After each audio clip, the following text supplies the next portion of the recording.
Watch this space.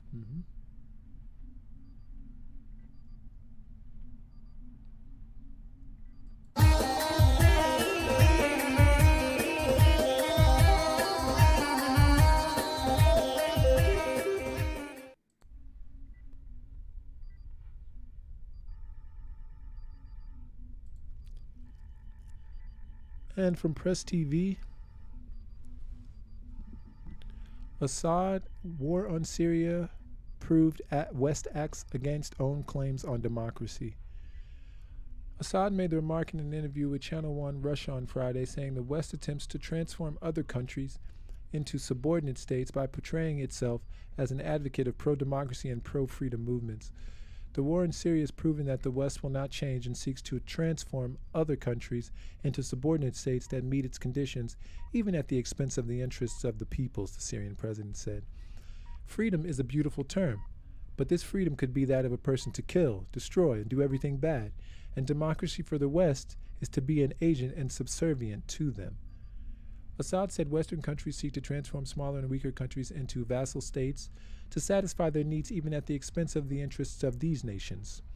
He said certain Western governments tried to persuade him to resign during the foreign-sponsored war, but they later realized that Syria fully understands Western policy. During the war, certain governments tried to persuade me to resign from the presidency in exchange for full immunity, the Syrian president said, without providing any further details and naming any countries. They gave up on these attempts for a long time ago and understood that Syria fully understands Western policy, that it no longer fools us.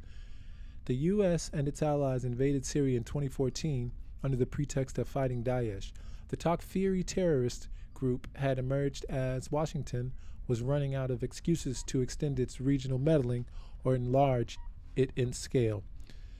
The U.S.-led coalition sustains its illegal presence on the Arab country's soil, although Damascus and its allies defeated Daesh in late 2017.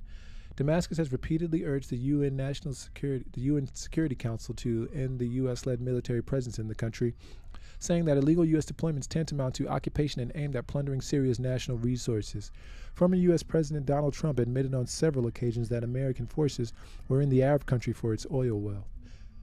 Elsewhere in the interview, Assad pointed to a potential meeting with Turkish counterpart Recep Tayyip Erdogan and said the interests of the Syrian people must be taken into account before any meeting with Ankara. Assad said contacts between Syria and Turkey had started the level of security and defense ministers, and a meeting at the level of deputy foreign ministers was under discussion. We can have a meeting at the level of foreign ministers, and the most important of these meetings is to achieve the interest of Syria and the war and stop the bloodshed.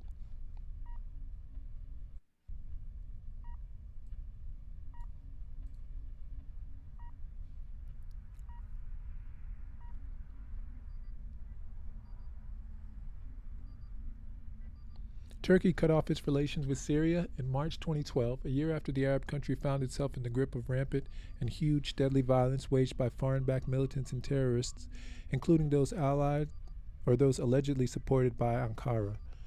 Since 2016, Turkey's conducted 3 major ground operations against U.S.-backed militants based in northern Syria. The Turkish government accuses the militants known as the People's Protection Units of bearing ties with the Kurdistan Workers' Party, which has been fighting a hugely deadly separatist war against Ankara for many decades. Syria has denounced the Turkish operation as a direct violation of its sovereignty, saying it reserved the right to respond to the incursions as it sees fit. And now let's look at a bit from Assad's Moscow interview.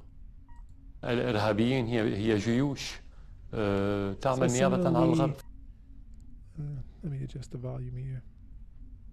Similarly, the terrorists are armies acting on behalf of the West in Syria and in other regions. Mr. President, could you confirm to us what was published by the Syrian news agency Sana about that the U.S. is continuing to train terrorists in its bases that are illegally located in Syrian territory, such as Al-Tanf?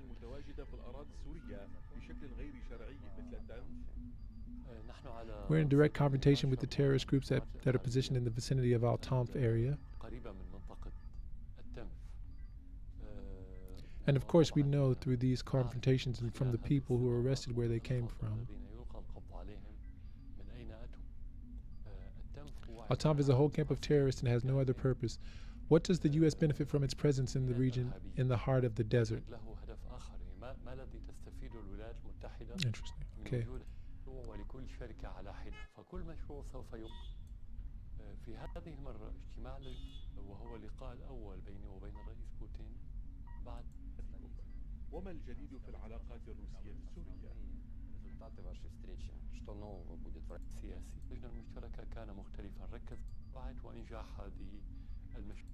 هل من الممكن أن نضمن من المساعدات الإنسانية الأولى لمساعدة سوريا للولايات المتحدة في عملية إعادة الأعمار في جميع أنحاء العالم خلفت الكثير من الضحايا، فالناس تموت في سوريا والناس تموت حاليا في دونباس، كل هذا بسبب السياسة العدوانية للولايات المتحدة. So now this is a bit about the policy of the United States and its allies and how that can be put to an end in the area. So you need several axes in parallel in order to reach this result, he says. The U.S. remains a superpower even if it's moving downhill. But we can't say that there's any other state that can stop American aggression, which has been lasting for at least 3 decades since the collapse of the Soviet Union, or even since the Korean War. However, there are different methods.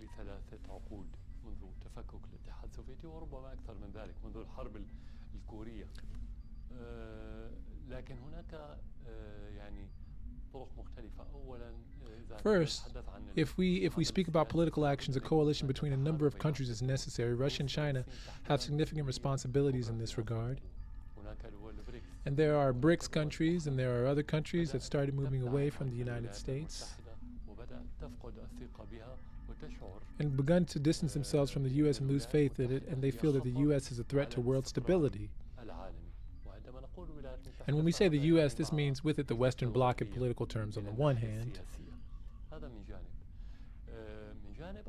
And on the other hand, the U.S. fleets in the world are all there to serve one thing. All the wars that it wages are for one thing, which is the U.S. dollar.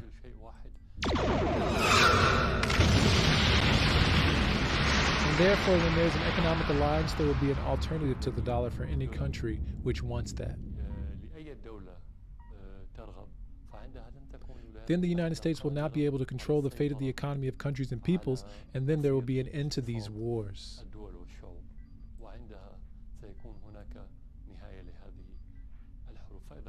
So we're talking about a political, economic, monetary issue.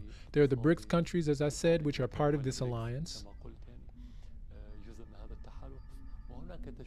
And the international public awareness is gradually being formed, and therefore, over a period of time, the U.S. that is about to besiege the world will become besieged and will become isolated. And this country that wants to conquer the world will not be able and will not have the benefits of conquest, and then the situation of the world will change. I'm going to open up a channel here.